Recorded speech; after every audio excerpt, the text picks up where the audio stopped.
Hoy presentamos un nuevo proyecto que surge, se realiza y se concreta pura y exclusivamente por nosotros, pero que invita a toda la comunidad.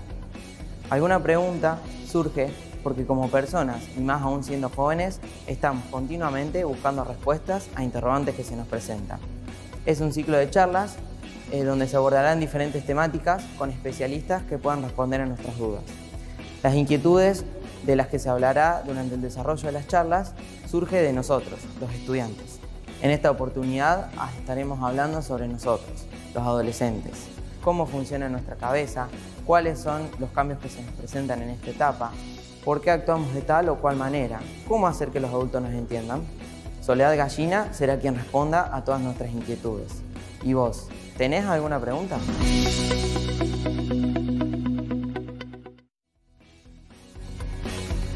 Buenas noches, ¿cómo están? Bueno, darles la bienvenida a todos los que están en casa apoyando y compartiendo este proyecto del Centro de Estudiantes del San José. Bueno, agradecida por la convocatoria, muy interesante. Y bueno, vamos a ver si los chicos tienen alguna pregunta.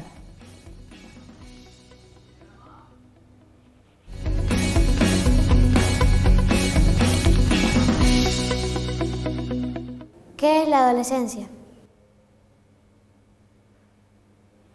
Bien, bueno, para hablar de adolescencia o para hablar de cualquier conceptualización siempre es importante pensar un poquito desde qué marco teórico nos vamos a poner a charlar, ¿no? Creo que más allá de que hay diferentes teorías que postulan que arranca a determinada edad, que termina a determinada otra, la Organización Mundial de la Salud, por ejemplo, nos indica o nos dice que el adolescente arranca esta etapa o comienza esta etapa a los 10 años y culmina a los 19. Más allá de las edades, como dije, me parece que es importante destacar que en el presente lo que estamos viendo es que hay muchos adultos de 20 y pico que todavía pueden estar atravesando la adolescencia. ¿Qué características tiene la adolescencia? Como lo más importante son cambios en tres cuestiones fundamentales.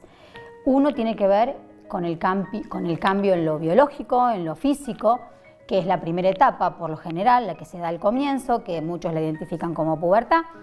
Y después, además de los cambios físicos, tenemos los cambios psicológicos y los cambios que tienen que ver con la adaptación que hace cada individuo a la cultura y a la sociedad en donde vive. Entonces, cambios y más cambios es lo que va a tener que adaptarse el adolescente o la persona que atraviesa esta etapa evolutiva. ¿Alguna otra pregunta?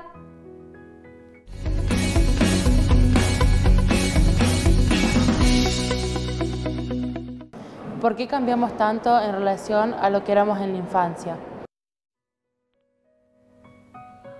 Bien, en este momento me parece que ante esta pregunta nos tenemos que poner a hablar sí o sí de nuestro cerebro.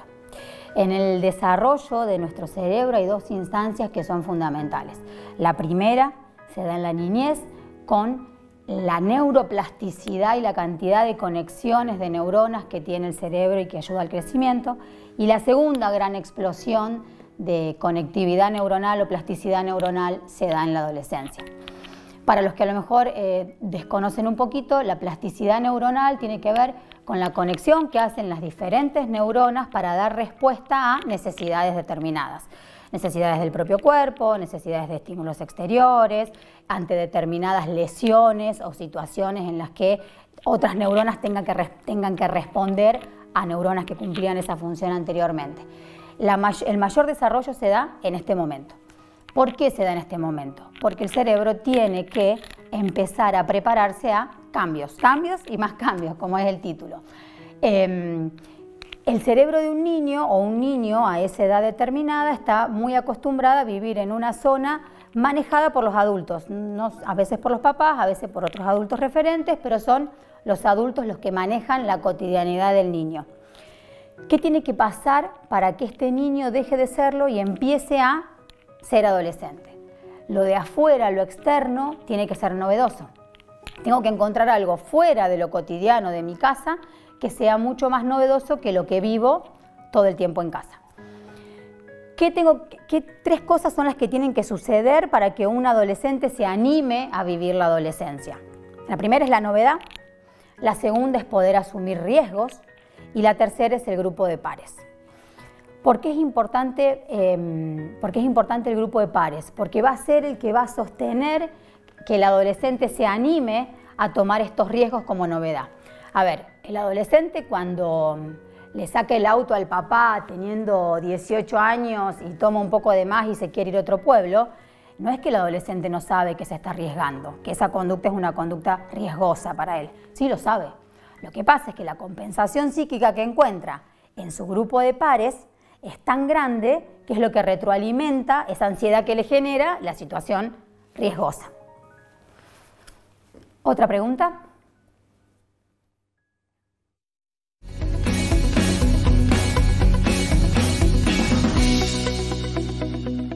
¿Por qué cuando hablamos con los adultos casi siempre discutimos? ¿Qué tema es la relación de los adolescentes con los adultos? Bueno, primero a lo mejor hacer un paréntesis y muchas veces las conversaciones o las oposiciones en las opiniones no siempre son discusiones. Creo que sí es una etapa en donde empezamos a oponernos muchas veces los adolescentes a las posturas de los adultos. Bueno, ¿por qué pasa esto? Contar un poquito que cuando uno es niño, el adulto es su superhéroe. El adulto es todopoderoso. Le preguntamos a cualquier niño de 5 años qué quiere ser cuando sea grande y seguramente que ese niño va a decir alguna profesión o trabajo que realice algún familiar representativo para él. Los adultos hacemos lo nuestro cuando marcamos todo el tiempo en este discurso. Cuando seas grande vas a poder, cuando trabajes como yo, cuando tengas determinadas licencias por tener una edad determinada, vamos marcando como ese lugar ideal en la adultez. ¿Qué pasa en la adolescencia?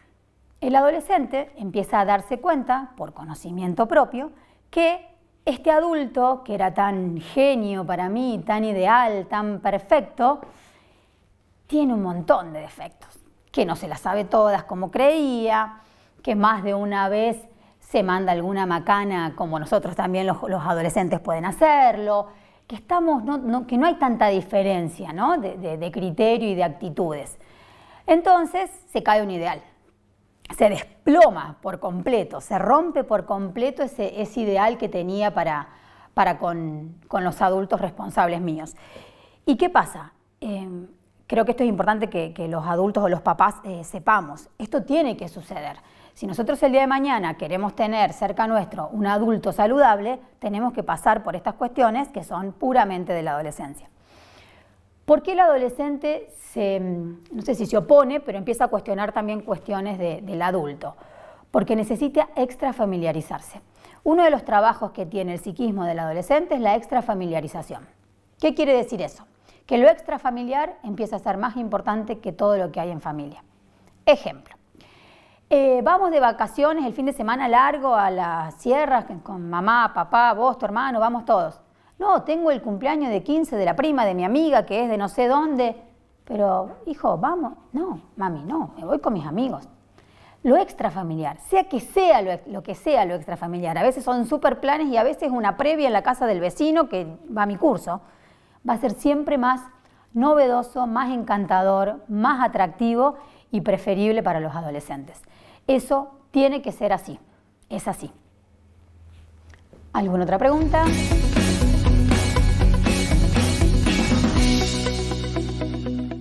¿Por qué para los adolescentes es tan importante su grupo de amigos? Bien, bueno, esto un poquito hace referencia a lo que hablábamos anteriormente. Yo creo que lo importante en relación al grupo de amigos es la identificación que tiene con ellos. O sea, cuando el adolescente se va de casa no psíquicamente, no que se vaya físicamente de casa, se va de casa, porque se opone a sus papás, tiene que encontrar en dónde contengo todo eso que me pasa que no me va a contener más mi familia, ¿sí? Es sumamente importante y diría hasta fundamental que haya un otro con el que el adolescente se identifique para poder transitar todas estas cuestiones. Supongamos que, hablando de adolescentes y de adultos, ¿no? Yo no le puedo decir a mi mamá o a mi papá, che, mami, tengo el plan de ratearme mañana porque no estudié nada para la prueba de física. Y mi mamá no me va a decir, dale, sí, te cubro, falta a la escuela y no pasa nada. no le puedo compartir eso a mi mamá. Si yo se lo comparto a mi amigo, me va a decir, sí, saltá por la ventana, acostate, que no pasa nada, mis viejos laburan y no hay nadie en casa. Entonces, el adolescente necesita un otro que tenga las mismas características que él para complementarse.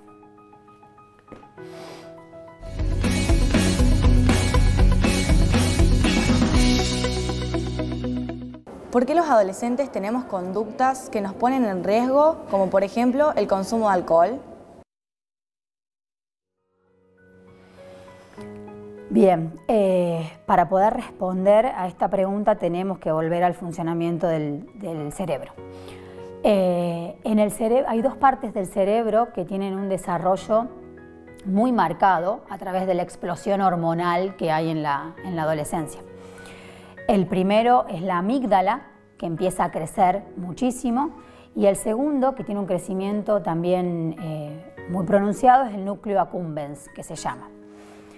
Las funciones que tiene la amígdala, entre otras, ¿no? Las más importantes son la de la evitación, la de la reacción y la del miedo, la angustia, el llanto. Características que podemos encontrar en cualquier adolescente. Todo esto que nombré, los adolescentes son sumamente reactivos, evitan, antes cuando di el ejemplo de hacerme la rata o faltar a la escuela porque tengo prueba, bueno, son evitaciones ante situaciones complicadas, y las emociones son un vaivén todo el tiempo. Esas son las funciones de la amígdala. El núcleo accumbens tiene otras funciones que son muy importantes, que tiene que ver con la satisfacción inmediata, con el placer, con los riesgos, con no tener miedo a lo que puede traer asumir una determinada acción complicada, con el hedonismo, con todo el placer a corto plazo, ya. Los adolescentes también tienen muchas de estas características, podemos poner ejemplos de un montón de estas cuestiones. ¿Dónde está el problema o cuál sería el problema de...? Porque todos tenemos amígdalas y todos tenemos núcleo accumbens, o sea, estas características las tenemos todos los seres humanos. ¿Dónde está puesto el quiebre en la adolescencia? Es que en la adolescencia hay una parte del cerebro que es la corteza frontal, que es la encargada de equilibrar esto. La corteza frontal tiene las funciones de planificación, tiene la función de el pensamiento organizado, tiene la función de la ética, la moral, la motivación, el ponerse en el lugar del otro. Entonces, si todo funcionara perfecto, tenemos una amígdala, tenemos un núcleo accumbens que van creciendo mucho, pero tenemos una corteza frontal que nos va frenando y que nos va diciendo, bueno, hasta acá puedo, hasta acá no. El tema es que la corteza frontal recién termina de madurar a los 30 años. Entonces, me parece que es importante, acá hago como una alerta a los papás, que muchas veces pedimos o les pedimos a los adolescentes que puedan realizar determinadas cuestiones que no pueden hacer, pero no porque no quieran, porque en su sistema nervioso no está todavía desarrollado o maduro esas funciones. Sería algo así como...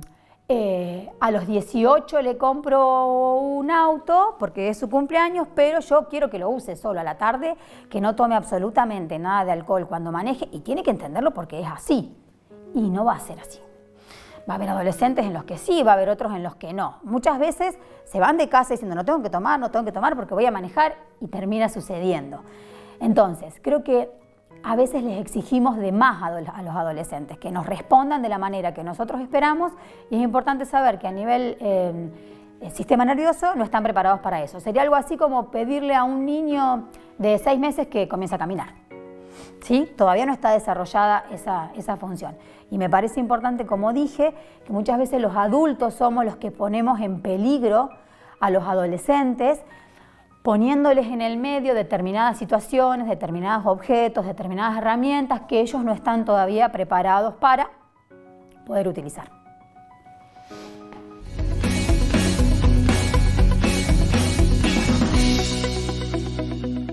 ¿Por qué la adolescencia de hoy es tan diferente a la de antes?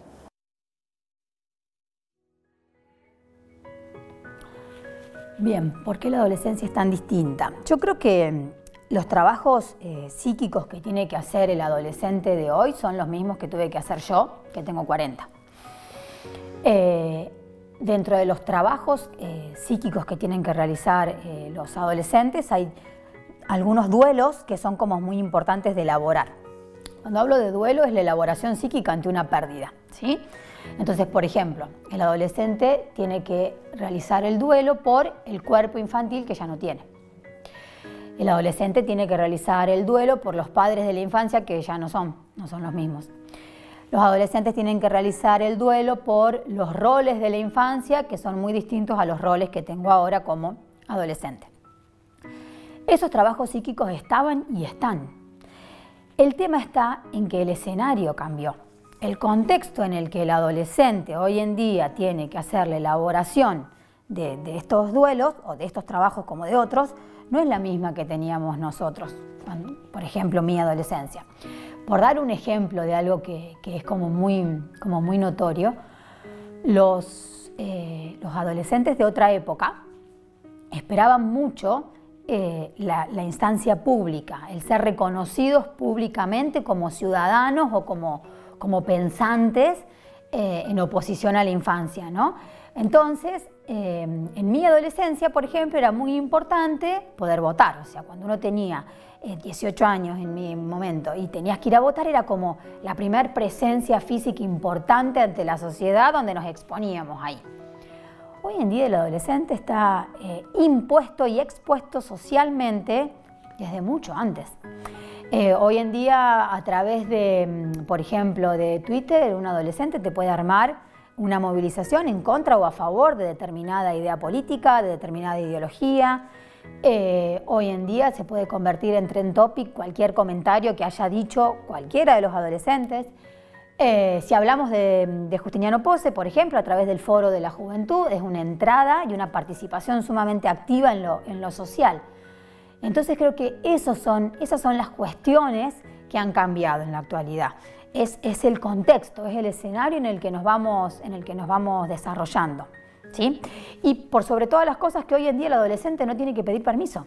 Hoy en día el adolescente hace. Tiene ganas de ir al Foro de la Juventud y no le dice, mami, ¿podré ir? Mami, esta noche no me espere porque tengo foro. O sea, es algo mucho más naturalizado. Y el papá o el adulto que quiere imponer la prohibición como mecanismo queda impotentizado desde el momento uno. No es un mecanismo que hoy en día sea válido para regular las conductas de los adolescentes.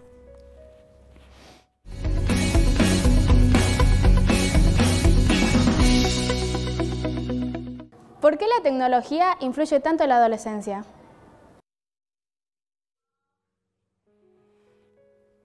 Creo que porque nacieron con ella primero. Me parece que la tecnología hoy cumple un rol muy importante en la adolescencia. Hablando un poco de los cambios que venía comentando recién de las diferencias generacionales, cuando en mi época, por ejemplo, nos queríamos oponer a alguna cuestión adulta y nos enojábamos en casa, ¿qué hacíamos? Y yo me encerraba en mi cuarto, me ponía a escribir algún diario íntimo, escuchaba música, miraba el techo, lloraba, me reía, no sé, sola. Estaba yo conmigo misma. Hoy en día el adolescente no está solo nunca. No existe la soledad en cuanto a conexiones con otros en el adolescente. El adolescente se puede enojar mucho por tal o cual cosa que haya pasado en casa y se va a la pieza, pero se va con el celular. O se va al baño, pero se va con el celular.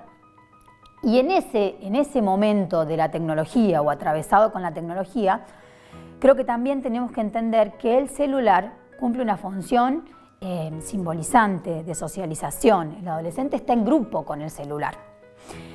Y los papás tenemos que ponernos a pensar que muchas veces somos como los más resistentes a la tecnología o nos enoja o las prohibiciones pasan siempre por el celular. En esto de decir, a ver, un adolescente hace mucho más que mirar una plataforma cuando agarra el celular. Un adolescente no hace un uso catártico nada más del teléfono. Descargan aplicaciones. Bueno, la pandemia nos enseñó a que perfectamente pueden estudiar a través del celular. Se conectan, arman vivos con otros, se ponen a politizar o a hablar de determinados temas en determinadas plataformas. Los que hacemos un uso catártico del celular somos los adultos, que agarramos el celular en momentos donde estamos colapsados de lo cotidiano y hacemos así, con el dedito, y ni sé qué miramos o qué no miramos, o si miramos la vida del otro, la nuestra, o qué estamos observando, pero me parece que la improductividad en el uso del celular viene mucho más ligado a la adultez que a la adolescencia.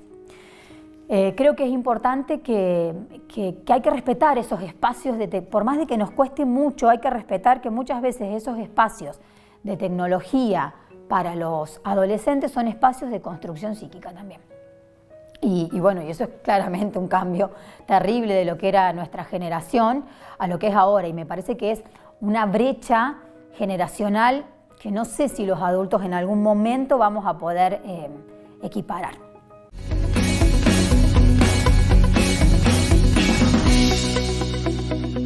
¿De qué manera se puede ayudar a un adolescente que cuestiona su sexualidad?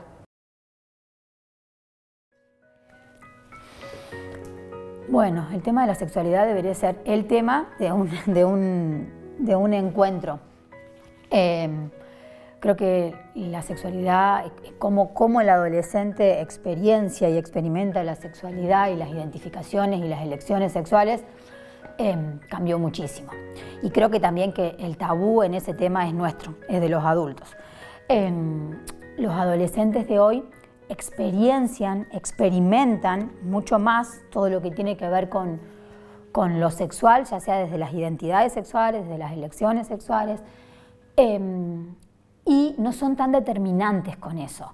La fluidez con la que viven lo genérico, no son tan determinantes. Los que estructuramos, etiquetamos y necesitamos contener nuestros miedos y nuestras ansiedades con el tema somos los adultos.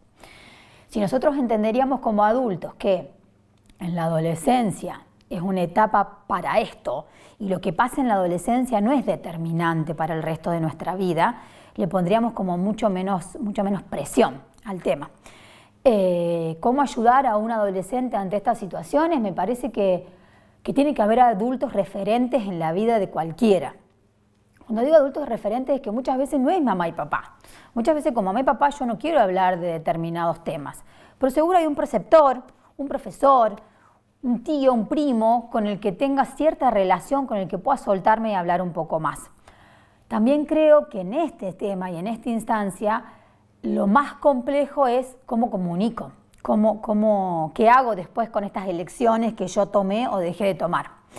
Creo que hay que ser muy cautos, que cada caso es particular, que hay mucha ayuda profesional. Yo veo que los adolescentes, por ejemplo, en el consultorio son muy abiertos y ahí veo la naturalidad con la que toman determinadas cuestiones y que los adultos somos los más resistentes ante esto.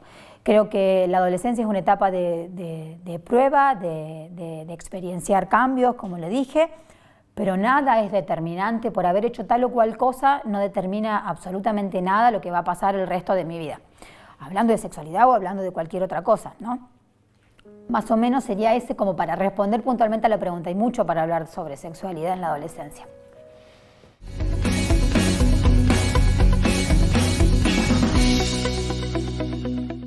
¿Por qué los adolescentes son propensos a autolesiones? Se ve mucho en consultorio, sobre todo la cuestión de las autolesiones. La autolesión tiene que ver con la agresión hacia el propio cuerpo, ¿no? Lo que más se ve hoy en día son los cortes que determinados adolescentes se realizan en los brazos y en las piernas, en lugares donde puede ocultar fácilmente. Hay varios como problemitas en el tema que me gustaría aclarar. Primero, que diría el 80% de los padres no están enterados que sus hijos se producen autolesiones. Se sorprenden mucho cuando se lo podemos contar de alguna manera. Segundo, que la autolesión no es un intento de suicidio, no es un acto suicida, pero puede tener muchísimos riesgos.